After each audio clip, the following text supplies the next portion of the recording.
நம்ம விதை ஒரு டைம் காட்டுல போட்டு விதை எடுத்து வச்சுக்கிட்டா மறுபடியும் அது போட்டா அதே முளைக்கும், அது நல்லா வளரும். அதுதான் நம்ம உள்ளூர் விதை, நாட்டு விதைன்னு சொல்றோம் புரியுங்களா? அந்த விதையை தான் நம்ம இன்னைக்கு உங்களுக்கு கொடுக்க போறோம். அதை நம்ம எப்படி எடுத்து வைக்கிறது? நீங்க விதையெல்லாம் கொடுத்துறோம், நீங்க நிறைய விதை கொடுப்போம், நீங்க வாங்கிட்டு போறீங்க. ஆனா நிறைய பேர் என்ன பண்றது இல்லைன்னா, நல்லா நிறைய பேர் நாங்க கொடுத்துருக்க விதை கொடுப்போம், வாங்கிட்டு போய் நல்லா இருக்கு எடுத்து போய் போடுவாங்க. இந்த கடலை போட்டாங்க நல்லா வந்துச்சு, மொத்தமா கம்பியில போட்டுட்டேங்கன்றாங்க. விதை மறுபடியும் மட்டும் வந்து கேட்பாரு ஒரு மூட்டை. நம்மளுக்கு அப்பதான் கோவமா வரும். வெண்டைக்காய் கொடுப்போம், நம்ம 1/4 கிலோ வெண்டைக்காய் கொடுத்தோம்னா நல்லா விளைய வைப்பாரு, சந்தையில விற்பாரு. செடியை ஓட்டிட்டு அப்புறமா நம்ம போன் ஐயா ஒரு 1/4 கிலோ விதை அனுப்பி விடுங்க, நம்மளுக்கு நல்லா இருந்துச்சு அந்த அப்படி. அப்ப இது என்ன கிடையாது, நீங்க இதுக்குள்ள வரதுக்கு வேலை கிடையாது. இது நீங்க வியாபாரிகிட்டே வாங்கிட்டு போயிடலாம். நீங்க என்ன பண்ணணும்னா, உங்ககிட்ட 10 விதை கொடுத்தா கூட அந்த 10 விதையை போட்டு காய் பிடிச்சி வச்சிருந்து விதை பிடிக்கிறது ஒரு நல்ல இது இருக்கும். கிராமங்கள் அதுதான் பெரிய குறிப்பா அந்த பாட்டிமாருங்க செய்யறதே என்னன்னா, அந்த விதையை தேர்ந்தெடுக்குது. ஒரு பூசணிக்காய் கொடி ஃபுல்லா காய்க்குது, என்ன பண்ணுவாங்க, நல்ல காயா ஒண்ணு போய் பார்த்து தேர்ந்தெடுத்து துணி கட்டி வைப்பாங்க. தெரிஞ்சுக்க போறதே என்னன்னா, விதையை எப்படி பாதுகாப்பா எடுத்து வைக்கிறது, எப்படி எடுத்து வைக்கிறது. இப்ப நீங்க இதை சொல்றீங்களா, எப்படி நம்ம வச்சுக்கிட்டா அந்த விதையை பாதுகாப்பா வச்சுக்கலாம். இன்னைக்கு அடுத்த தலைமுறை உருப்படாம போனதுக்கு முதல் காரணம் என்னன்னா, தாத்தா பாட்டி கிட்ட வளராம போனது.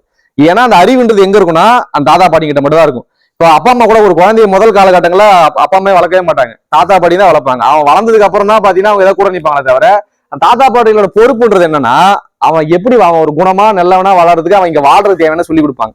அவனுக்கு ஒரு ஒழுக்கமா ஒரு நல்லது கெட்டதா சொல்லி கொடுத்து, இப்படி தாண்டா இருக்கணும், இப்படி நடந்துக்கணும், பொதுவாக இப்படி பேசணும், இந்த விதையை இப்படி போடணும், இதை இப்படி எடுத்து வைக்கணும்னா ஒரு ஒழுங்குமுறை இருக்குல்ல, அந்த ஒழுக்கன்ற சொல்லி கொடுக்கறதுக்கே தாத்தா பாட்டி தான் வச்சுட்டு இருந்தாங்க. ஆனா இன்னைக்கு என்னன்னா, இந்த பெற்றோர்களும் அதை விரும்புறது இல்லை. உங்ககிட்ட இருந்து கத்துக்க வேண்டியதுன்றது அந்த அறிவு, மரபறிவு. அவங்க வந்து ஒரு 80 வருஷம் 80 வருஷம் இருக்காங்க.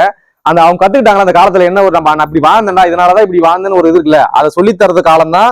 அவன் ஒரு 10 வயசு வரைக்கும் அவங்க தாத்தா பாட்டி கூட தான் பெரும்பாலும் இணக்கமா இருப்பாங்க. அதுக்கப்புறம் அப்பா அம்மா பேச்சே கேட்பாங்க.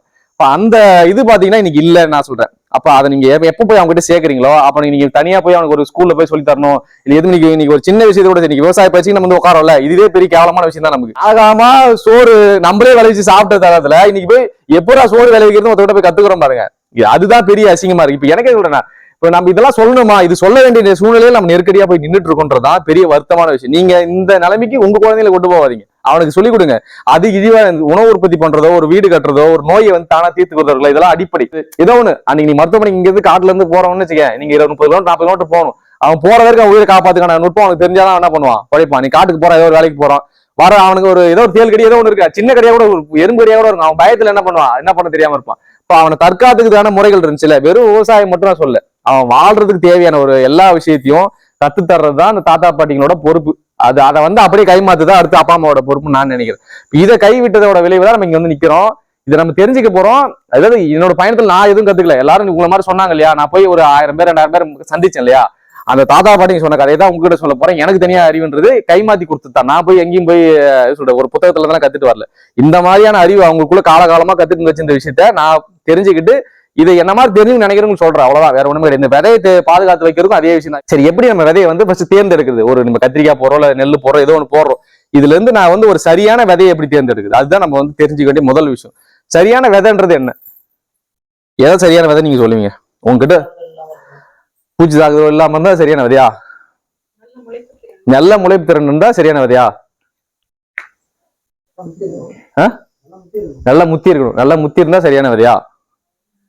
எது சரியான விதை சொல்லுங்க. நான் வந்து பதில் சொல்ல, நீங்க சொல்றது நான் கடைசியா சொல்றேன். நீங்க உங்களோட மனநிலை என்ன, ஒரு சரியான விதைக்கான இது என்ன, உங்க பார்வை என்ன? நான் இதைத்தான் சரியான விதைன்னு சொல்லுவேன், இதுதான் எனக்கு தெரிஞ்சது அப்படின்னா நீங்க என்ன சொல்றீங்க உங்க பாஷையில சொல்லுங்க. ஆமா, அதே மாதிரி காய் வரணும். நான் வந்து ஒரு கத்திரிக்காய் பச்சை கத்திரிக்காய் போட்டா பச்சை கத்திரிக்காய் தான் எனக்கு வரணும். பச்சை கத்திரிக்காய் போட்டா வரி கத்திரிக்காய் வந்துச்சுன்னா அதுக்கு என்ன கிடையாது, சரியான விதை கிடையாது. அவர் சொல்றாரு, நான் சொல்லுவேன். ஓகே, நீங்க சொல்லுங்க, வேற எது சரியான விதை? ஆமா, அதாவது நான் விதை போட்டா அது முளைச்சி அடுத்த தலைமுறை அது உருவாக்குறதுக்கு தயாரா இருக்கணும், அதுதான் விதைன்னு அவங்க சொல்றாங்க. உங்களுக்கு என்ன தெரியும் விதைன்னா நீங்க என்ன சொல்றீங்க? அறுவடை காலமா? அது எப்படி வரையறுக்கிறீங்க அறுவடை காலம்ன்றது எப்படி சொல்றீங்க? நான் அந்த பயிர்னா அந்த காலத்தோட அறுவடை ஆயிடணும். 3 மாசம் இல்லை 5 மாசம் என்ன கதிர் வரலன்னு என்ன கிடையாது, அது விதை கிடையாது அப்படின்னு அவர் சொல்றாரு. ஓகே, நீங்க என்ன சொல்றீங்க?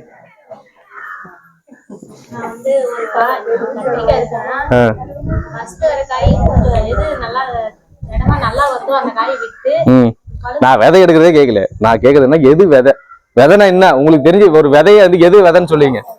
சரி இருங்க, இது நான் கேக்குறேன், மண்ணுல போட்டா முளைக்கணும் அதான் விதைன்றது. சரி, இது விதையா? இது விதை கிடையாதா? இது காயா?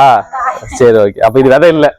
அப்ப நீங்க உங்களுக்கு தெளிவாதான் இருக்கீங்க, பரவாயில்ல, யாரும் தூங்கலவா? அப்ப தெளிவாதான் முடி போடதான் இருக்கீங்க. இது விதை காயின்னு கண்டுபிடிச்சிட்டீங்க. சரி ஓகே, விதை இருக்குதுங்க, ஆனா வந்து இப்ப காய் இல்ல. இப்ப இதை எடுத்து என்ன பண்ண முடியாது இந்த விதைய? அப்ப இது விதைக்கான தகுதி இதுக்கு இல்ல. ஓகே பரவாயில்ல, இவ்வளவு தெளிவா இருக்கிறீங்க. நான் கூட என்ன ஏமாத்தீங்கன்னு நினைச்சேன். சரி ஓகே, வேற ஏதாவது கருத்து இருக்குதா? விதைக்கு நீங்க தான் நான் நினைச்சு வச்சிருக்கேன் இந்த மாதிரி ஒரு கண்டுபிடிப்பு என்கிட்ட இருக்கு, நீங்க தெரிஞ்சுக்கணும். நோய் எதிர்ப்பு சக்தி அதுன்னா அந்த விதை போனா நோய் ஏதாவது வந்துச்சு என்ன பண்ணக்கூடாது, நோஞ்சா மாதிரி எடுத்து நோய் வந்து செத்துடக்கூடாது. அந்த விதை அது தாங்கி வரணும். அப்ப அதுதான் நல்ல விதைன்னு அவர் சொல்றாரு. வேற என்ன நீங்க என்ன சொல்றீங்க? சிரிக்கூடாது, உங்களுக்கு தெரிஞ்சது சொல்லணும். அவர் கரெக்டா சொல்லிருக்காரு. எதுவும் இல்லையா? சரி ஓகே, போட்டா முளைக்கூடாது, அதான் நல்ல விதை. அவங்க பாருங்க, அவங்க எப்படி ஒரு புரிதல் இருக்கா பாருங்க. இந்த மாதிரி ஆளுங்க இருப்பாங்க, நம்ம கூடயே இருப்பாங்க. இவங்களாம் நம்ம என்ன பண்ணணும், போற்றி பாதுகாக்கணும். அதான் கடைசியில அவங்களுக்கு அந்த பரிசு தான் போறப்ப. அதான் என்னன்னா இல்ல, அவங்க கேட்ட விதை தான் அவங்க கொடுக்க போற. லாஸ்ட் என்னன்னா அந்த விதையை பூரா அவங்க கொடுத்து இல்ல அதை விதைக்கு சொல்லி நம்மளுக்கு பாராட்டு நீங்க சால்வ போட்டுடலாம் அவங்களுக்கு. ஓகேவா? கடைசியா அவங்களுக்கு அதான் இல்ல, அவங்க ஆசைப்படுறத நான் தான் சொன்ன போத. நீங்க எதை தேடுறீங்களோ அதுதான் உங்களுக்கு கிடைக்கும். அப்ப மழை கூட நினைச்சீங்கன்னா உங்களுக்கு முளைக்காது. சரி ஓகே, அப்ப நீங்க சொன்னது எல்லாமே கரெக்ட் தான். அதாவது விதைக்கான வரையறைன்றது நீங்க சொன்ன எல்லா தத்துவம் தான். நீங்க சொன்ன ஒரு இது இருக்குல்ல, ஒரு விதைனா போட்டா முளைக்கணும், அது அதுவாவே வரணும், கரெக்டான காலத்துல அறுவடை ஆகணும், நோயை தாங்கி நிக்கணும், அப்படின்னு ஒவ்வொரு கருத்து சொன்னீங்களே, இதுதான் விதைக்கான வரையறையே. ஒரு விதைக்கான தகுதின்றது அதுதான், வேற எதுவும் புதுசாலாம் எதுவும் கிடையாது. நீங்க சொல்லக்கூடிய நம்பிக்கை நினைச்சிட்டு இருக்க அதே விஷயம் தான் விதை. அப்ப அந்த விதைன்றது என்னன்னு தெரிஞ்சிச்சு உங்களுக்கு. இந்த விதையை எப்படி நான் பாதுகாக்கிறது, எப்படி வந்து நான் அடுத்த தலைமுறைக்கு எடுத்துட்டு போறது, இப்ப இதுதான் நம்ம தெரிஞ்சுக்கணும். இப்ப இதுக்கு வந்து எல்லாம் தெரிஞ்சிருக்கிறோம், கொஞ்சம் சுத்தூசி தட்டி எடுக்கணும், கொஞ்சம் உள்ள அதுக்கான நுட்பங்கள் கொஞ்சம் குறைஞ்சிருக்கு. அவங்க சும்மா பூச்சி அடிச்சது ஏதோ ஒண்ணு ஏதோ ஆயிடுது. அப்ப அப்ப நம்ம எப்படி அதை தெரிஞ்சுக்கிறது? அவங்களுக்கு தெரியும் இல்ல, தெரியும் தான். இப்ப என்னன்னா அவங்களுக்கு தெரியுன்றது எனக்கும் தெரியும், உங்களுக்கும் தெரியும். நம்ம எதுக்கு தயாரா இல்லைன்னா அவங்க கிட்ட போய் கேட்கறதுக்கு தயாரா இல்ல, புரியுதுங்களா? அவங்க சொல்றது கூட தயாரா இருக்கிறாங்க. சரி, ஒண்ணுக்கு ஒரு இது இருக்கு. ஆனா அவங்க சொல்றது கத்திரிக்காய் சொல்றாங்களா? அவங்க எதுக்கு கத்திரிக்காய் தக்காளி? சரி கரெக்டு தான். ஆனா இப்ப என்னன்னா ஒவ்வொரு விதையும் ஒரு மாதிரி எடுக்கணும். இப்ப அவங்க சொன்ன மாதிரி நெல் விதை அப்படி எடுக்க முடியுமா? எடுக்க முடியாது. ஒரு சாம விதை அப்படி எடுக்க முடியுமா? எடுக்க முடியாது. அப்ப ஒவ்வொரு விதை எடுக்கிறதுக்கும் ஒரு அறிவு இருக்குது, ஒரு நுட்பம் இருக்குது. அந்த நுட்பத்தை அதோட தெரிஞ்சு வச்சுக்கணும். இப்ப நெல் நீங்க எப்படி தேர்ந்தெடுப்பீங்க? நெல் வந்து நல்லா வந்து ஒரு திரைச்சியான நல்ல விதைங்க அப்படின்னா நீங்க ஒரு மாப்பிள்ளை ஜாமா போட்டிருக்கீங்க காட்டுல. தூய மல்லி ஐயா கூட போட்டிருந்தாரு. அந்த ஐயா ஊருக்கு போயிட்டாரு, அவர் இருக்காரு. அப்ப நான் நெல் மூட்டை வைக்க போயிட்டாரு. தரமான அதாவது நெல் அறுத்ததுக்கு அப்புறம் அதுல இருக்க பதிர்லாம் நீக்கி நல்ல திரைச்சியா மணி இருக்கிறத மட்டும் தேர்ந்தெடுக்கிறது தான் நல்ல விதையோட தேர்வு முறைன்னு அவங்க சொல்றாங்க. அப்ப அதுதான் ஆமா. இத வந்து சரி, இப்ப இதை தேர்ந்தெடுக்கிறீங்களா? அந்த தேர்ந்தெடுக்கும் போது முதல்ல இப்போ ஒருவேளை நெல் விதை எடுக்கிறது ஒரு சில விஷயங்கள் இருக்கு. ஒரு சிலர் என்ன முன்னாடியா இருப்பாங்க, கொஞ்சம் பச்சை காப்படம் இருக்கும் போதே அறுத்து இப்பெல்லாம் இருக்கிறாங்க. முதல்ல இருக்க மாட்டாங்க. இப்பெல்லாம் வியாபாரிக்கு போறதெல்லாம் என்ன பண்றாங்கன்னா, நாளால் தள்ளி கூட இருக்கலாம், மடக்கிறது கூட என்ன பண்றாங்க. இப்ப அதுக்கு ஒரு புதிய நுட்பம் கண்டு இப்ப அப்ப அப்படி அறுக்குறாங்க இல்லையா, அது என்னைக்கு ஆவாது, விதைக்கு ஆவாது. அப்ப அந்த வியாபாரிக்கா இருக்கிற கணக்கு என்ன பண்ணக்கூடாது, நீங்க அறுக்கக்கூடாது. எப்பயுமே நெல் இருக்குன்னா அந்த காமடைக்கு நல்லா அந்த பழுத்து கலர் மாறி இருக்கணும் ஃபுல்லாவே. அந்த மணியில என்ன கூட பச்சை இருக்கக்கூடாது, தண்டுல அதுல பச்சை இருக்கக்கூடாது. அப்ப பச்சை இருந்துச்சு என்ன ஆகுது, அது முளைக்கிறதுக்கு தகுதியான விதை கிடையாது. அப்போ நம்மளுக்கே தெரியுது ஒரு நல்ல விளைஞ்ச நெல்லு தான் நல்ல விதையா மாறும் அப்படின்னு சொல்லிட்டு. இப்ப அதையும் கூட என்ன இருக்கலாம், முன்ன பின்ன பதிரியா தான் இருக்கலாம். அதுக்கு தான் என்ன பண்றாங்க, நெல் அறுத்ததுக்கு அப்புறம் அதை நல்லா தூத்தி காத்துல பதிலெல்லாம் வெளியே தள்ளிட்டு நல்ல திரைச்சான விதையை மட்டும் மூட்டை பிடிச்சி வச்சுக்கலாம். அப்படி வைக்கும் போது சின்னதா ஒரு நுட்பம் செய்வாங்க. விதைக்குன்னு வைக்கிறது நல்லா சாப்பிடுறது வைக்கிறது கூட அப்படியே தான் இருக்கும். விதைக்கு வைக்கிற நெல் மட்டும் என்ன பண்ண, கொஞ்சம் கீழே வேப்பிலையோ இல்ல நொச்சியோ என்ன பண்ணுவாங்க, இலை விதைங்கள கொஞ்சம் உள்ள வந்து ஒரு 4 இலையை பிச்சு போட்டு அந்த கோணி மூட்டை என்ன பண்ணுவாங்க, கொஞ்சம் இது பண்ண அது காய்ச்சல் கொஞ்சம் கூட சேர்த்து போடணும். உணவுக்கு போடுற மூட்டை கூட அப்படியே வச்சிருவாங்க. விதைக்கு வைக்கிறது என்ன பண்ணுவாங்கன்னா கூட 2 நாள் காய வைப்பாங்க. ஏன்னா அந்த ஈரப்பதம் இருந்துச்சுன்னா என்ன ஆகும்னா பூச்சி என்ன பண்ணுவோம், வேகமா வந்துடும். இப்போ ஒரு விதையோ ஏதோ ஒன்று காயோ வந்து எப்போ பூச்சிகள் வந்து இயல்பா வந்து தாக்கும் அப்படின்னா அது ஈரப்பதம் அதிகமா இருக்கும்போது ஈஸியா வந்துடும். இப்ப நீங்க ஒரு காராமணி, பெரும்பாலும் இந்த மொச்சை காராமணிலாம் நீங்க பாத்திருப்பீங்க. இருக்கிறதுலே பூச்சி எதுல அதிகமா அடிக்கும், மொச்சையும் காராமணி இந்த துவரை அதிகபட்சம் பாத்தீங்கன்னா இந்த பயிர் வகைகளை பாத்தீங்கன்னா அதிகமா பூச்சிகள் வந்து ஈஸியா வந்துடும். நெல்லில் கூட கம்மி தான். நீங்க நெல் அவ்வளவு சீக்கிரம் பூச்சிகள் அதிகமா வராது. நம்ம எப்ப ரொம்ப பச்சை நெல்லா வச்சா மட்டும்தான் பூச்சி வரும். அப்போ ஒவ்வொரு தானியத்துக்கும் ஒரு பக்குவம் தெரியும். அந்த எவ்வளவு ஈரப்பதம் காய்ச்சல் இருந்துச்சுன்னா நம்மளுக்கு இந்த விதைக்கு பூச்சி அடிக்காதுன்னு நமக்கு தெரியும். அது சும்மா அப்படி அள்ளிட்டு போடும்போது கண்டுபிடிச்சிருவாங்க காய்ச்சல் நல்லா இருக்குதுடா. அப்ப அந்த பக்குவம் தான் நீங்க தெரிஞ்சுக்க வேண்டியது, கத்துக்க வேண்டியது. இது வந்து செய்யும் போது அந்த நான் இப்ப வாயெல்லாம் அந்த பக்குவத்தை சொல்ல முடியாது, புரியுங்களா? நீங்க இப்போ அவங்க கிட்ட இப்போ நீங்க செய்ய தெரியலன்னா இந்த காய்ச்சல் போதுமா பெரியவங்களை கூட்டு அவங்க சொன்ன இப்படி பிடிச்சிட்டு பார்ப்பாங்க, லைட்டா அப்படி கசக்கி பார்ப்பாங்க, போட்டுக்கு நாலு நெல் அப்படி கசக்கினாங்கன்னா வாயில போட்டா சொல்லி அவ்வளவுதான், இதான் பக்குவம், எடுத்து வை. அப்ப இது அதிகமாச்சுன்னா என்ன ஆயிடும், சரி வராது. கம்மியா இருந்தாலும் அந்த ஈரத்தை வாயில போடும் போது இல்ல கசக்கும் போதே சொல்லிடுவாங்க. நாலு நெல் உம்ட்டி பார்த்து சொல்றதுதான் அந்த பக்குவம். இதை கத்துக்கிறதா அறிவு, புரியுதுங்களா? இது அவங்களோட நின்று போயிடுச்சு, இங்க மாத்தணும். இதை நீங்க மாத்தோட உங்க குழந்தைகள் கை மாத்தணும். இந்த விஷயத்த தெரியும். நெல் இந்த பக்குவம். தானியம் அதாவது வரகு சாமை இதெல்லாம் தேர்ந்தெடுக்கும் போது இதே விஷயம் தான். அந்த முதிர்ந்த கருத்தை தேர்ந்தெடுக்கிறது முதல். இது அதை பாதுகாத்து வைக்கும்போது சின்ன சின்ன விஷயங்களை உள்ள சேர்ப்பாங்க. இது கிராமம் மாறும். ஒவ்வொரு பகுதியிலுமே ஒன்னொன்னு பண்றாங்க, புரியுங்களா? ஒரே விஷயம்னா பூச்சிகள் உள்ள வராம இருக்கிறதுக்கு ரெண்டு இதுதான். ஒண்ணு ஈரப்பதத்தை சரியா வந்து நம்ம கட்டுப்படுத்துறது, இன்னொன்னு நம்ம வைக்கிற பாருங்க அந்த இடம், அந்த இடத்துல ஈரப்பதம் இருக்கக்கூடாது. நம்ம நல்லா நெல்லை காய வச்சு எதுவுமே ஓரமா நெல்லை வந்து வெளியே போட்டுருமா, எல்லாம் என்ன பண்ணுவான் அடக்கமா பெரும்பாலும் என்ன பண்ணுவான்னா விதை நெல் வைக்கிற இடம் வந்து நல்லா என்ன பண்ணுவோம், கொஞ்சம் உயரமா இருக்கும். அதாவது வழக்கத்தை விட கொஞ்சம் மேடான நிலத்துல வச்சிருப்பாங்க. ஈரப்பதம் அதாவது தண்ணி அவ்வளவு சீக்கிரம் உள்ள வராம இருக்கிறத பாதுகாக்கிறதுக்கு என்ன பண்ணுவாங்க, அந்த இடத்த அழகா வச்சு. முதல்ல விஷயம் கிராமங்கள்ல வந்து ஒரு அதுக்குன்னே ஒரு பெட்டகம் இருக்கும் நெல் கொட்டுறதுக்குன்னு. அது பேர் வேற, ஒவ்வொரு ஊருக்கு வேற வேற வேற. தொம்ப, சரி இல்ல தொம்பன்ற கூட நீங்க அது தொம்ப வந்து நீங்க மண்ணில் செய்யறதுன்னு சொல்றீங்க. நான் அது சொல்ல, தொம்ப வந்து சின்னதா இருக்கும். அதாவது தொம்ப வந்து இவ்வளவுதான் இருக்கும். நான் சொல்றது எங்க பக்கம் இருக்கும். அது வந்து நீங்க ஒரு அலமாரி வச்சிருக்கீங்களா, அத மாதிரி பெருசா இருக்கும். கிட்டத்தட்ட வந்து அதுல வந்து ஒரு 30 மூட்டை நெல் பிடிக்கும் நான் சொல்றது. ஆமா, அதுல வந்து என்ன பண்ணுவாங்கன்னா மேல நெல் முடி கொட்டிடுவாங்க, கீழே வந்து ஒரே ஒரு கதவு மாதிரி இருக்கும். அதை தூக்குனீங்கன்னா நெல் அப்படி சரிஞ்சு வரும். அதாவது எப்ப இது கொட்டி ஒரு 6 மாசம் உள்ளே தான் இருக்கும். அந்த 6 மாசத்துக்கு எப்ப நெல் அவிக்க போறாங்களோ அன்னைக்கு தான் என்ன பண்ணுவாங்க, ஓப்பன் பண்ணி உள்ள இருந்து அதை தள்ளி எடுப்பாங்க. அப்ப அது மாதிரி சேவை ஒன்னொன்னுக்கு. இப்ப ஜவாது மல்ல போனீங்கன்னா அவங்க மூங்கில்ல ஒண்ணு வச்சிருக்காங்க சாமியை கொட்டி வைக்கிறதுக்கு. அவங்க வீட்டுக்குள்ள வைக்கிறது இல்ல, அவங்க வீட்டுக்கு வெளியே என்ன பண்ணிருக்காங்கன்னா ஒரு பெரிய கட்டை மாதிரி ஒரு 3 அடி உயரத்துக்கு ஒரு கருங்கல் கட்டை கட்டிட்டு அந்த கட்டையில வந்து கிட்டத்தட்ட ஒரு மூட்டை சாமர் இல்ல 1.5 மூட்டை சாம பிடிக்கும். அந்த மாதிரி மூங்கில்ல பின்னி ஒரு கூடை மாதிரி அழகா பின்னிட்டாங்க ஆள் உயரத்துக்கு. அதுக்கு மேல வந்து ஒரு கூம்பு மாதிரி வச்சு அழகா ஒரு ஓலை மாதிரி போட்டு வச்சிருக்காங்க. அந்த நம்ம இது சொல்றோம்ல மஞ்சள் மில் சொல்றோம் இல்லையா, மஞ்சள் மில் வச்சு கோத்து அதை தண்ணி வராத மாதிரி இது பண்ணிட்டாங்க. சைட்ல என்ன பண்ணா மூங்கில நெருக்கமா வச்சுட்டு சாணியை வச்சு என்ன பண்ணிடுறாங்க அப்படியே ஃபுல்லா மொழிவிட்டாங்க. அப்ப அதுக்குள்ளதான் என்ன சொல்றாங்க 6 மாசம் உள்ளேதான் அந்த சாமம் இருக்குமா விதைக்கு கொட்டுறது. மத்ததெல்லாம் கூட வீட்டுல தான் வச்சிருக்காங்க. அந்த விதைக்கு கொட்டுறது மட்டும் தனியா என்ன பண்ற காய்ச்சல் போட்டு இப்ப அந்த மாதிரி சேமிக்கிறேன். ஆனா அது கூட இப்ப குறைஞ்சிருக்குது. ஏன்னா இவங்க எல்லாம் என்ன பண்றது இல்லைன்னா இப்ப அந்த நுட்பத்தெல்லாம் அப்படியே கைவிட்டாங்க. முதல் போய் பாத்தீங்கன்னா ஒரு நான் 5 வருஷத்துக்கு முன்னாடி 6 வருஷம் முன்னாடி போயிட்டு இருக்கேன். அப்ப போனா எல்லாரும் வீட்லயும் அது இருக்கும். இப்ப ஊருக்கு 4 வீட்டுல 5 வீட்டுல மட்டும் தான் அதை வச்சிருக்காங்க, மத்த எல்லாம் தூக்கி போட்டாங்க. இப்ப அதுக்கு என்ன பண்ண கவர்மெண்ட்ல அதே மாதிரி நம்ம எப்படி அந்த மூங்கில பார்த்தோம் அதே மாதிரி இவங்க ஒரு திட்டத்தை போட்டு ஒரு இரும்புல தகரத்துல அடிச்சு கொடுத்துருக்காங்க. அது பூரா போட்டு குப்பை கொட்டி வச்சிருக்காங்க. எல்லா வீட்டுல அதை குப்பை தொட்டியா மாத்தி வச்சிருக்காங்க. அது தானியம் போடுறது. ஏன்னா அரசோட திட்டம்ன்றது என்னன்னா அவங்களுக்கு ஏதோ ஒன்று கொடுக்கணும்னு சொல்லி கொடுத்துட்டாங்க. அவங்களுக்கு இதை வச்சு என்ன பண்றது தெரியல, நல்லா குப்பை தொட்டி மாதிரி இருக்கா சொல்லிட்டு எல்லா வீட்டு வாசல வச்சு குப்பை போட்டுட்டு இருக்காங்க. இப்ப அப்ப சேமிக்கிறதுக்கு நுட்பம் இருக்குல்ல, அந்த நுட்பத்துல இதுல என்ன அது சாமிக்கு அந்த விஷயம். இப்ப நெல்லுக்கு நீங்க சாலா என்ன சொன்னீங்க, கொம்ப வீட்டுக்கு இப்ப அதெல்லாம் தூக்கி போட்டோம்ல. இப்ப அதை செய்யறது கூட ஆள் கிடையாது. நீங்க ஒண்ணு இன்னைக்கு ஒரு குயவர் அதை செஞ்சு கொடுக்கணும்னா அவரே யோசிக்கிறாரு, அது வருமானு தெரியலப்பா அந்த மாதிரி அப்படின்னு அவரு சொல்றாரு. காலகாலமா செஞ்சாங்க, இன்னைக்கு அதை வந்து செய்யறதுக்கு அந்த பக்குவத்துல உடையாம வருமானு தெரியலப்பா. எங்க தாத்தா செஞ்சாரு, எங்க அப்பா செஞ்சாரு, நான் பார்த்துருக்கிறேன் ஆனா நான் செஞ்சது இல்லைன்னு அவர் சொல்ற அளவுக்கு நியாயம் போச்சு. அது காலம் மாறி போச்சு. அப்ப விதை செய்யறதுக்கு ஒரு சின்ன இது இருந்துச்சு. அது என்ன அதை எப்படி செய்யறது கூட நம்ம என்ன பண்ணோம் தெரியாம மறந்துட்டோம். இப்ப இந்த மாதிரி எல்லாத்துலயும் போயிட்டு இருக்கு. அப்போ ஒரு விதையை பாதுகாக்கிறது ஒரு நுட்பம் இருக்குன்னா அதை கை மாத்தி அந்த அறிவு எடுத்துட்டு போகலன்னா அது பயன்படாது. அதே மாதிரி நெல்லுக்கு கோட்டை கட்டுறது, நெல் இன்னொரு என்ன பண்ணுவாங்கன்னா வைக்கல் நல்லா ஃபுல்லா கீழே போட்டுட்டு அதுல வந்து நல்லா நெல்லை கொட்டிட்டு அதை ஃபுல்லா பிரி வச்சு சுத்திடுவாங்க. சுத்திட்டு சாணியை போட்டு நல்லா மொழிக்கு வச்சிருவாங்க, புரியுங்களா? அதை வந்து அப்படியே இருக்கும் அந்த கோட்டைன்றது. அது என்னைக்கு வந்து மறுபடியும் நெல் நாத்து வைப்பாங்களோ அன்னைக்கு தான் உடைப்பாங்க. உடைச்சு அதை வந்து மறுபடியும் நாத்து பாவி எடுப்பாங்க. அந்த கோட்டைக்குள்ள வைக்கிற நெல் அப்படியே இருக்கும், எந்த விதமான பூச்சி எதுவுமே போயிருக்காது. அப்ப அந்த கோட்டை கட்டுறதுக்கு யாரா கட்டுறாங்களா, யாரும் கட்டல. அப்ப அந்த கோட்டை கட்டுற நுட்பன்றதுதான் அறிவு. அதை தெரிஞ்சுக்கிறது தான் இன்னைக்கு வேலை, புரியுங்களா? அப்ப நீங்க இது எல்லாத்தையும் மறுபடியும் பண்ணணும், முடியாட்டாலும் பண்ணணும்.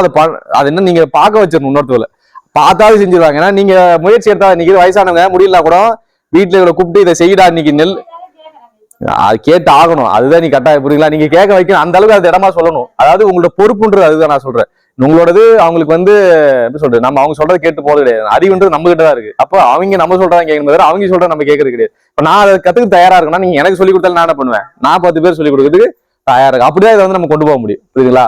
சரி, ஓகே. இப்ப நெல்லு ஊனு சாமை எப்படின்னு போயிட்டே இருக்கு. இப்ப கேழ்வரகு கம்பு எல்லாத்துக்குமே ஒரு நுட்பம் இருந்திருக்கு. ஒரு சிலர் என்ன பண்ணுவாங்கன்னா கதிராவே அறுத்து வைப்பாங்க. அதாவது இப்ப ஆமா, இப்ப கம்பு இருக்குன்னா கூட கம்பு நீங்க கதிரா அறுத்து வைக்கிற பழக்கம் கூட இருக்கு. நெல்லே கூட என்னன்னா ஒரு 4 கத்தை என்ன பண்ணுவாங்கன்னா அப்படியே எடுத்து கதா கட்டி தொங்க விட்டு ஏதாவது வச்சிருப்பாங்க. அப்படி இருந்த பழம் இப்ப அது கூட கிடையாது. நம்ம வெறுமனே அறுத்து அடிச்சு எடுத்து வைக்கிறது கூட நமக்கு நேரம் கிடையாது. அப்ப நம்ம வெறும் கதிரை எடுத்து வைக்கிறதுலாம் இன்னைக்கு யாரும் பண்றதும் கிடையாது. முடிஞ்ச வரைக்கும் நிறைய சோளம் கம்பு கதிரா வைக்கிறீங்க. அதான் கம்பு அதே மாதிரி சோள கதிர என்ன பண்ணுவாங்கன்னா கதிரா தான் எடுத்து வைப்பாங்க. நல்லா கதிரா விதை இருந்தா கூட என்ன பண்ணுவாங்கன்னா கதிரா வந்து ஒரு எப்பயுமே ஒரு 10-20 கதிர என்ன பண்ணுவாங்க நல்லா திரைச்சியான அவங்க காட்டிலே பார்ப்பாங்க. போகும்போது வரும்போது எது இருக்கிறதுலயே நல்லா திரைச்சியா வந்திருக்கும் அந்த கதிரை மட்டும் என்ன பண்ணுவாங்க அறுத்து அறுத்து அது இது வந்து ஒரு ஜான் தான் இருக்குன்னா அது 1.5 ஜான் இருக்கும். அந்த அளவுக்கு பக்குவம் இருக்க கதிரா தேர்ந்தெடுப்பாங்க. ஒரு காட்டுல வந்து 1000 கணக்கு இது சோளம் இருக்குன்னா இவங்க ஒரு 20 சோளத்தை தேர்ந்தெடுத்து என்ன பண்ணுவாங்க அந்த கதிரை எடுத்து அடுத்து எடுத்து அதுதான் விதை சேகரிக்கிற அறிவு. புரியுங்களா? இது வெறும் ஒன்று பெரிய போய் இதெல்லாம் கிடையாது. இவங்க படிக்கிற மாதிரி போய் சும்மா பேப்பர் திருப்பிட்டு வர கதெல்லாம் கிடையாது. காட்டுல தினசரி ஏன் விவசாயி நெல்லுக்கு வந்து இன்னைக்கு தண்ணி பாய்ச்சிருப்பாங்க, நாளைக்கு காட்டுக்கு போற வேலையே இருக்காது. ஆனால் காட்டுக்கு போவாங்க. ஏன் போவாங்கன்னா போய் என்னது எப்படி செடி வளருது, பூச்செடிக்குதா, எப்படி இருக்குது, நல்லா இருக்குது, கிளச்சி இருக்குதா, அந்த கவனிக்கிறது இருக்குல்ல, தினசரி தோட்டத்தை போய் பார்த்து வர்றதுதான் விவசாயத்தோட பெரிய பணி. நீங்க வந்து அந்த நடவு பண்றதை விட இருக்கிறதோட நம்ம காட்டுக்கு சும்மா போகும்போது நமக்கு நிறைய சந்தோஷம் இருக்கும். இப்ப நம்ம வச்ச பயிர் நல்லா கிளச்சிருக்கா, காய் வந்து வந்துருக்கு அப்படி பாக்குறதுக்குல அதுதான் கூட நம்ம நடுவும் போது கூட ஒரு இது இருக்கும், சலிப்பு இருக்கும், வேலை வாங்குது அப்படின்னு. ஆனா நம்ம அந்த அறுவடை வரும்போது அது காய்க்கும் போது நம்ம என்ன பண்ணுவோம் கூடுதலா சந்தோஷப்படுவோம். இந்த சந்தோஷம்ன்றது விதை சேகரிப்புல கொஞ்சம் கூட இருக்கும். பரவாயில்ல நம்ம நல்ல விதையை எடுத்துட்டோம். நீங்க கிராமங்கள்ல இன்னைக்கு விதை சரியா எடுக்கிறவங்க போய் பாத்தீங்கன்னா அவங்களுக்கு திருப்தி என்னன்னா அது ஒரு கொடி போட்டாங்க பூசிங்கன்னா இதுல ஒரு 100 காய் கூட காய்ச்சிருக்கும். ஆனா அவங்களுக்கு 2 காய் எடுத்து விதைக்கு எடுத்து வச்சாதான் அது மனசு அடங்கும். ஏன்னா அதை விட்டுட்டானே இந்த ரகம் விட்டு போச்சுன்னா அவ்வளவுதான்டா மறுபடியும் விதை கிடைக்கும். அப்ப அந்த ஒரு இது இருக்குல்ல அந்த ஆர்வம் கிடையாது. அட போற உரக்கல்ல போன காசு கொடுத்தா கொடுப்போம் அப்படின்னு மனசு மாறிடுச்சு இன்னைக்கு. அப்ப அந்த மனசு மாறாம மறுபடியும் அந்த பழசுக்குள்ளே நீங்க போகணும்னு தான் நான் சொல்றேன். அப்ப அந்த பூசணிக்காவோ இல்ல அவரைக்காவோ எதுனாலும் பொறுப்பா நம்ம அந்த செடியை வளர்க்கறதுல எந்த விதமான பெரிய இதுவும் கிடையாது. அதை விதை எடுக்கிறதுக்கு தான் உங்களுக்கு ஆர்வம் அதிகமா வேணும். அது இருந்தாதான் அந்த செடியை நல்லா வளரும். புரியுதுங்களா? அதுதான் வரும். அவங்க சொல்ற மாதிரி எதை நீங்க போட்டீங்களோ அதுதான் மறுபடியும் நம்மளுக்கு கிடைக்கும். இப்ப நம்ம அதை ஆர்வம் எல்லாம் விட்டுட்டோம்னா அவ்வளவுதான். 2 டைம் ஒரு டைம் 2 டைம் விட்ட பழைய விதை அதுக்கப்புறம் ஆகாது மழையா 2 வருஷம். அப்ப இந்த நிறைய ரங்கள் நம்ம விட்டு போனதுக்கான காரணம் என்னன்னா பாத்துக்கலாம் விடு அப்படி. இந்த விஷயம் எவ்வளவு வறட்சியா இருந்தா கூட என்ன பண்ணுவாங்கன்னா தண்ணி இல்லாத காலத்துல கூட சின்னதா கொஞ்சமாவது விதைச்சு அந்த விதையை எடுத்து வைக்கிற இது இருந்துச்சு. ஒரு 4 ஏக்கர் காடு போட்டோம் கூட 1/2 ஏக்கர் காடாவது போடுறா விதைக்கு வேணும்டா அப்படி விட்டுறக்கூடாது விதை அப்படின்னு சொல்லி வீட்டுல எங்கே சொல்றேன் எங்க தாத்தா படிங்க மத்த சொல்றதில்ல மிரட்டுவாங்க. தண்ணி பாத்துக்கலாம் போடுற 1/2 ஏக்கராவது போடுற விதை இந்த விதை விட்டுட்டோம்னா மறுபடியும் எப்படா கிடைக்கும் அப்படின்ற ஒரு பயம் இருந்துச்சு. அந்த பயம் விதை மீதான ஒரு பயன்றதாடி அது ஒரு பெரிய பாதுகாப்பான பெரிய இது. அந்த விஷயம் தளர்வாயிடுச்சு. அடா போ பாத்துக்கலாம் காசுக்குது கொடுத்தா வேணா தர போறான் அப்படின்ற ஒரு தன்மை வந்துச்சுல. இந்த காசு எல்லாத்தையும் உடைச்சிருச்சு. அதுக்கு காசு தான் தேவைப்படல. அந்த விதையை எடுத்து வைக்கிறதுக்கு காசு எல்லாம் தேவைப்படல. அதுக்கு ஒரு நல்ல எண்ணம் மட்டும் தான் இருந்துச்சு. நம்ம தலைமுறைக்கு தேவையானது இந்த சோளம் வந்து அப்படி விளையும், இப்படி காய்க்கும், இப்படி சாட்டா இப்படி வேலை செய்யலாம் அப்படின்னு இருந்துச்சுல. இந்த கேழ்வரகு போட்டா இந்த உலகத்துல விளைச்சல் கொடுத்துரும், இதை கூழ் குடிச்சா இந்த சுவையில் இருக்கும்னு சொல்லுவாங்க. இது கூட இந்த காயை தொட்டுக்கிட்டா அப்படி சுக்கங்கா அப்படியே காட்டுல இருக்கும். அந்த சுக்கவாத்துல போட்டு அது கூட தொட்டுக்கிறதா அதோட இணைக்க புரியுதா? அதோட கடலையில இருந்து சுக்கம் இது வரும். நம்ம கேழ்வரகு விளைய வச்சிருப்போம். அந்த சுக்கங்காய் வத்தல போட்டு இது கூட சேர்த்து சாப்பிடுறது இருக்குல்ல, அது திருப்தி எங்க கிடைக்குன்னா அது விளைவிக்கும் போல கிடைக்காது. 2த்தையும் சேர்த்து ஒன்னா சாப்பிட்டு நம்ம உறங்குறோம் பாருங்க, அப்பதான் அந்த மொத்த திருப்தி நம்ம உங்களுக்கு வரும். இப்ப இந்த மாதிரி ஒவ்வொன்றுலயும் சின்ன சின்ன மகிழ்ச்சி இருந்துச்சு, சின்ன ஆர்வம் இருந்துச்சு. இந்த ஆர்வம் எல்லாம் உடஞ்சு உயிர் வாழ்ந்தா போதுன்ற மாதிரி ஆயிடுச்சு. இப்ப இதை வந்து நம்ம மறுபடியும் புரிஞ்சுக்கிட்டு இந்த சூழ்நிலையை புரிஞ்சுக்கிட்டு நம்ம ஒரு நல்ல சூழ்நிலை வாழ்றதுக்கு நகர போறோம். அதுக்கு இந்த விதையெல்லாம் தான் உங்களுக்கு ரொம்ப பாதுகாப்பா இருக்கு, உங்களை தள்ளிட்டு போக போகுது. அப்ப இந்த விதைகளை தான் நாம கையெடுத்து கும்பிடுறோம், இதை பாதுகாப்பா என்ன பண்ணும் கொண்டு போகணும். அப்ப அதோட நுட்பங்களை தான் நம்ம தெரிஞ்சு. இன்னொரு விஷயம் காய்கறிகள், குறிப்பா நான் காய்கறிகளை தான் நிறைய வேலை செய்யறேன். தானியங்கள் கூட நான் கம்மி தான். எனக்கு காய்கறியில தெரிஞ்ச நுட்பங்களை கொஞ்சம் சொல்லித்தரேன். இல்ல கத்திரிக்காய் எப்படி, வெண்டைக்காய் ஒரு அவரைக்காய் எப்படி எடுக்கலாம், ஒவ்வொன்றுத்துக்கும் ஒரு சின்ன சின்ன விஷயம் மாறும், எல்லாமே ஒரே மாதிரி எடுக்க முடியாது. அப்ப இது எப்படி சோளக்காய் எப்படி எடுக்கிறது எல்லாமே நம்ம தெரிஞ்சுக்கலாம். ஃபர்ஸ்ட் கத்திரிக்காய், ஒரு நல்ல கத்திரிக்காய் தோட்டத்துல இருந்து எப்படி கத்திரிக்காய் நம்ம அதை தேர்ந்தெடுக்கிறது அதுதான் நம்ம தெரிஞ்சுக்கணும். கத்திரிக்காய் எப்பயுமே பாத்தீங்கன்னா இயல்பாவே என்ன சொல்லுவாங்க, கத்திரிக்காய் வந்து பூச்செடிக்காம இருக்காது, கத்திரிக்காய்னாலே பூச்சி தான் அப்படின்ற ஒரு பெரும்பாலும் பூச்சியா வந்தா கூட கிராமங்கள்ல அந்த பயன்றதெல்லாம் யாருக்குமே இருக்காது. பூச்சின்றது வருன்றதே ஒரு இயல்பா இருந்தாங்க. ஆனா இன்னைக்கு எப்படின்னா கடையில வாங்குறோம், யாரும் என்ன பண்றதுல பூச்சி கத்திரிக்காய் வாங்குறது. இப்ப நம்ம என்னன்னா 10 கத்திரிக்காய் போட்டா 2 கத்திரிக்காய் பூச்சி தாண்டா வருன்ற ஒரு இயல்பு இருந்துச்சு. கிராமத்துல எப்பவுமே சேர்த்து தான் போடுவாங்க. நம்ம கூட அதை நம்ம அனுசரிச்சோம். இன்னைக்கு அதை அனுசரிக்க தவறியதுனால என்ன ஆகுதுன்னா எனக்கு 10மே பல பலன் இருக்கும்னு நினைக்கிறான். அப்ப 10 கத்திரி பல பலன் இருக்குன்னு என்ன பண்ணுவான், அடிச்சல் என்ன முக்கணுமோ முக்கு, அவனுக்கு வந்து அவன் செத்தா கூட பரவாயில்ல, அவன் வந்து கத்திரிக்காய் வந்து பூச்சேருவா அப்படின்னு நினைக்கிறல. இப்ப இந்த மனப்பான்மை உடைஞ்சாதான் நீங்க கடைக்கு போகும்போது என்ன பண்ணுவோம், 2 காய் சொத்தியா இருந்தா கூட அது ஒண்ணும் பெருசா இல்லை, ஒரு சின்ன பீஸ் வந்து கீழே போடணும், அவ்வளவுதான். அதை ஏத்துக்கிற மனநிலை வந்துச்சுன்னா நீங்க ஆரோக்கியமா வாழ்ந்தலாம். அந்த மனநிலை தான் இங்க தேவை. நீங்க வெறுமே இப்போ நம்ம என்ன சொல்றோம், நம்ம கடையில போய் என்ன கேட்கணுமோ அதான் கிடைக்கும். நான் சொன்ன போது நீங்க இங்க போய் என்ன கேட்டாலும் அதான் கிடைக்கும். நீங்க பல பலன்னு கேட்டீங்கன்னா அந்த பல பலன் கேட்கறதுக்கு என்ன தேவையோ அதான் போடுவாங்க. அப்போ எனக்கு நல்லா இருந்தா போதும் நீங்க நினைக்கணும். காய் நல்லா இருக்குதா, இதுல எதுவும் ரசாயனம் போடலையா, ஒரு காய் சொத்தையா இருந்தாலும் எனக்கு பரவாயில்ல, இன்னும் சொத்த காய் டேஸ்ட் இன்னும் கூட இருக்கும். நிறைய பேர் சொல்லுவாங்க சொத்த காய் சேர்த்து போடுறான்னு சொல்லுவாங்க. அப்ப அந்த சுவைக்கு அடிமானவெல்லாம் நிறைய பேர் இருக்காங்க. அப்ப அதை புரிஞ்சுக்கிட்டு நம்ம இயல்பு எதுன்னு நினைக்க, இயல்பான விஷயங்கள் நம்ம ஏத்துக்கிட்டாதான் நம்ம ஆரோக்கியமா இருக்க முடியும். எதெல்லாம் இயல்பு இல்லையோ, அதாவது எப்பயுமே எல்லா காயும் பூச்சி அடிக்காம இருக்கிறது என்ன சொல்றது இயல்பு இல்லைன்னு வச்சுக்கோங்க. எல்லா பூச்சி கண்டிப்பா வரும். ஆனா நம்ம என்ன பண்றோம், அதான் விரும்புறோம். இயல்பு இல்லாத விஷயத்த ரொம்ப ஆர்வமா தேடுறதுனால நமக்கு தேவையானலாம் கெட்டதா நடக்குது. அப்ப இதை புரிஞ்சுக்கிறது ரொம்ப அவசியம். இப்ப நம்மளுக்கு சொத்த கத்திரிக்காய் வருது, அதெல்லாம் விட்டுருங்க. நம்மளுக்கு எப்படி நல்ல கத்திரிக்காய் தேர்ந்தெடுக்குது? ஒரு செடி வைக்கிறீங்க, இன்னைக்கு கத்திரிக்காய் செடி நீங்க எல்லாம் நட்டுறீங்க, ஒரு காய் காய்க்க எவ்வளவு நாள் ஆகும்? கத்திரிக்காய் செடி 3 மாசம் ஆகுதா? 60 நாள் ஆகுது. ஒரு கத்திரிக்காய் செடி நட்டீங்கன்னா எத்தனை நாள் ஆகும் காய்க்கிறது? 2 மாசம் ஆகும். ஓகேங்களா? முன்ன ஏறக்குறைய 2 மாசம் கண்டிப்பா ஆகும். புரியுதுங்களா? அப்ப இந்த 2 மாசத்துல காய்க்குது இல்லையா? இப்போ காய்க்குது நல்லா, முதல்ல அறுவடை நல்லா காய்ச்சி வருது. இப்ப போய் விதை எடுத்துடலாமா? எல்லா காயும் பழுக்க விட்டு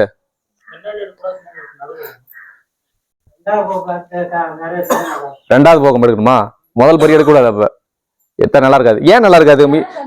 விதை கம்மியா இருக்கும். எப்பயுமே முதல் காய் வரும்போது சதை பத்து அதிகமா வரும், தெரியுமா? காய் கம்மியா, விதை கம்மியா இருக்கும், சதை கூடி வரும்.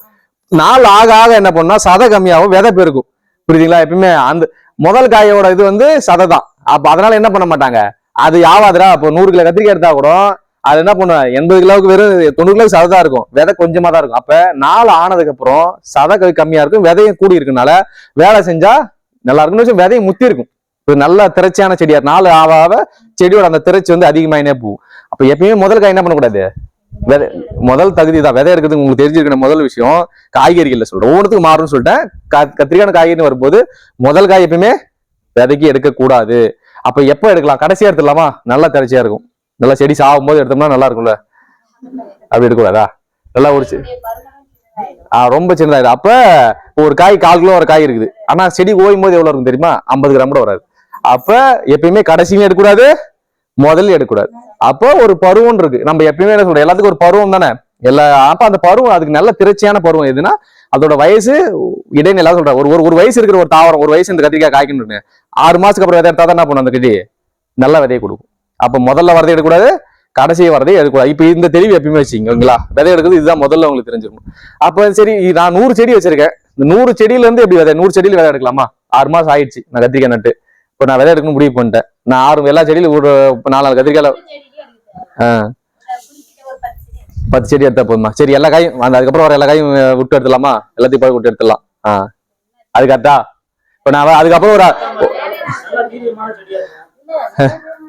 வேற வேண்ட அளவுக்கு எடுத்துடலாமா? அது கிடையாது. அதாவது என்னன்னா, இந்த விஷயத்துல ஒரு சின்ன ஒரு 6 மாசத்துக்கு அப்புறம் விதைக்கு விட போறோம். எல்லா காயும் விதைக்க எடுக்கக்கூடாது. எப்பயுமே ஒரு செடியில இருந்து 1 இல்ல 2 காய் மட்டும் தான் விதைக்கு தேர்ந்தெடுக்கணும். ஒரு கத்திரிக்காய் செடி அதுதான் நான் சொன்னேன். இப்ப நீங்க கூட சொன்னீங்களே, அப்ப காய் விட்டா கூட என்ன பண்ணக்கூடாதுன்னா 10 காய், அதான் சொல்றேன். அப்போ ஒரு செடிக்கு 1 காய் இல்லது 2 காய் தேர்ந்தெடுக்கப்பட்டதா இருக்கணும். அந்த காய்ன்றது இப்ப காட்டை சுத்தி நடந்து வரீங்கன்னா பாக்கணும், நல்லா அந்த காயோட அந்த நிறம் நல்லா பல இருக்கணும். நல்லா நம்ம என்ன குணம் சொல்றோம் பாரு, காயில அந்த பூச்சி எதுவும் ஓட்டப்படாம, இலை அந்த செடியே ஆரோக்கியமா இருக்கணும், இலை எதுவும் சுருண்டு இருக்காம. அதுல அந்த செடி நமக்கு பாத்தீங்கன்னா, இப்ப ஒரு 10 பேர் நிக்க வைக்கிறோம், நம்ம 10 பேர்ல யாராவது 2 பேர் என்ன சொல்றாங்க, இவன் நல்லா இருக்கலாம், இவன் நல்லா ஓடுவான், ஏதோ ஒரு தகுதி வச்சு நம்ம தேர்ந்தெடுக்கணும். அந்த மாதிரி ஒரு காயை தேர்ந்தெடுக்க ஒரு சில விஷயங்கள் இருக்கு. அப்ப இந்த காய் நல்லா பலபலன்னு இருக்கு, இந்த செடி நல்லா இருக்குது. என்ன விஷயம், ஒரு செடி நல்லா வளர்ந்துருக்கும், ஆனா காய் பெருசா காய்க்காது, 2 காய் 3 காய் தான் காய்க்கும். இலை மட்டும் நல்லா பரவி பெருசு பெருசா இருக்கும். அந்த செடியில விதை எடுக்க மாட்டாங்க. அது எப்படின்னா அந்த செடிக்கு ஏத்த மாதிரி காய் அதுல இருக்கணும். இதுல 10 காய் இப்ப காய்க்கணும்னா அந்த 10 காய் வர அளவுக்கு தகுதி இருக்கிறது. அப்ப நம்ம தோட்டத்துக்கு போறதுன்றது ஒவ்வொரு நாளும் அந்த செடி கவனிக்கிறது. இதுல யாரு சரியான நபர், இந்த 100 பேர்ல யாரு இந்த அடுத்ததுக்கு விதை கொடுக்க போறாங்க அப்படின்றத தேர்ந்தெடுக்க நீங்க காட்டுக்கு போறீங்க. அப்ப நோட் பண்ணி அப்ப என்ன பண்ணுவாங்க, அந்த காய் வந்தோடனே என்ன பண்ணுவோம், ஒரு துணியை கேச்சிட்டு வருவாங்க. இப்போ கிடக்கிறது ஏதோ ஒண்ணு இதா பண்ணுவாங்க, லைட்டா அதுல ஒரு முடியை போட்டு அப்படியே கட்டி விட்டுருவாங்க. அது அப்படியே இருக்கும், நல்லா பழுத்து கனிஞ்சு வர வரைக்கும் என்ன பண்ண மாட்டாங்க, அதை விற்க மாட்டாங்க. ஒரு சில நேரத்தில் அதுவே என்ன பண்ணும், அப்படியே பிச்சுட்டு கீழே விழுந்துரும், நல்லா பழுத்து கீழே கிடக்கும். ஆமா, அப்படியே விழுந்துரும். அப்ப அதுக்கப்புறம் அந்த காயை எடுத்துட்டு வந்து என்ன பண்ணுவாங்கன்னா, நல்லா தண்ணியில கசக்கி அந்த விதையை தள்ளி விட்டாங்கன்னா அப்படியே பூ போல ஒரு நல்லா திரைச்சியா இருக்கும். அதுல 1 2 மிதந்துனா கூட என்ன பண்ணுவாங்க, அந்த போட்டு அள்ளி வெளியே போட்டுருவாங்க. அடியில் நல்லா தண்ணியில தேங்கி நிக்குது பாருங்க, அது 2 3 டைம் அலசி எடுத்தாங்கன்னா அதுக்கு அந்த இதெல்லாம் போயிடும், சதை பகுதியெல்லாம் போயிடும். அப்ப அது நல்ல திரைச்சியான விதையை மட்டும் என்ன பண்ணுவாங்க, வெயில் அப்படியே போட்டு காய வைப்பாங்க. கொஞ்ச நேரம் காய வச்சா நல்லா காஞ்சிரும்.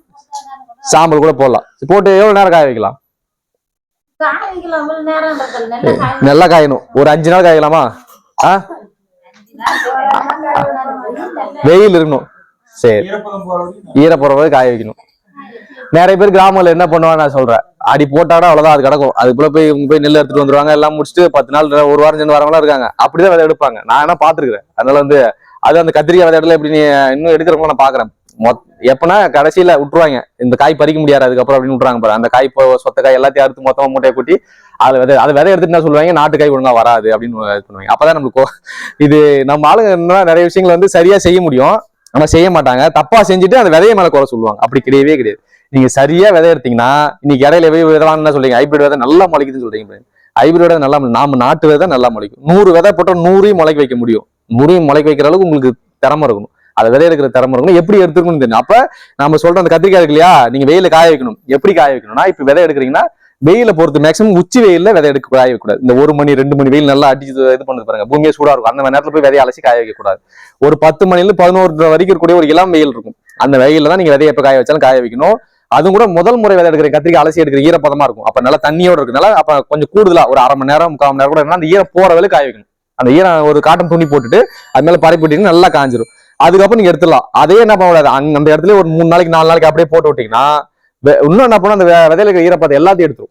உள்ள விதைக்குள்ள ஒரு ஈரப்பதம் இருக்கும், அதையும் சேர்த்து என்ன பண்ணும் இந்த வெயில் எடுத்துரும். அப்ப எப்பயுமே விதை காய வைக்கும் போது மேல் ஈரம் காயற அளவுக்கு வெளியே காஞ்சா போதும். அதுக்கப்புறம் இந்த மாதிரி ரூம்குள்ள வீட்டுக்குள்ள எடுத்துட்டு வந்து ஒரு அதே காட்டன் துணி கீழே போட்டுட்டு அந்த விதையை பரப்பிட்டு 1 வாரம் வரைக்கும் காய வைக்கலாம். அந்த ஒரு 1/2 மணி நேரம் 3/4 மணி நேரம் காஞ்சது இல்லையா, அந்த விதையை அப்படியே எடுத்துட்டு வந்துட்டு வீட்டுக்குள்ள போட்டு நீங்க அந்த விதையை தொட்டீங்கன்னா கொதிப்பு இருக்கக்கூடாது. அந்த எப்பவுமே அந்த விதையில சூடுன்றது அதிகமா ஏறக்கூடாது. சூடு அதிகமாச்சுன்னா என்னன்னா அதோட முளைப்பு திறனோ மற்ற இதுல பாதிக்கப்படும். அப்ப அந்த கரெக்டா ஒரு 1/2 மணி நேரம் காஞ்சதுக்கு அப்புறம் விதையை நம்ம அலசி விடும், 2 முன்ன பின்ன திருப்பி விட்டுட்டு இன்னொரு காய்ச்சல் போட்டு அப்படியே எடுத்துட்டு வந்துருவாங்க. எடுத்துட்டு வீட்டுக்குள்ள போட்டு ஒரு வாரம் காய வைங்க. அப்படியே எதுவும் தொடாதீங்க, சும்மா கரெக்ட் 1 வாரம் கிடக்கும். அதுக்கப்புறம் எடுத்து நீங்க எதில் போட்டு வைக்கணுமோ, ஒரு துணியில முடிச்சு வைக்கணுமோ, இல்ல ஒரு டப்பில போட்டு வைக்கணுமோ, ஒரு காணி பாட்டில எப்படி வைக்கணும் உங்களுக்கு தோணோ வைக்கலாம்.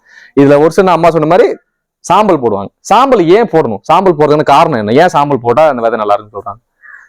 சாம்பல் வேற ஏதாவது போடக்கூடாதா, ஈரப்பத்தை ஏத்துக்காதா ஏத்துக்கொண்டீங்களா?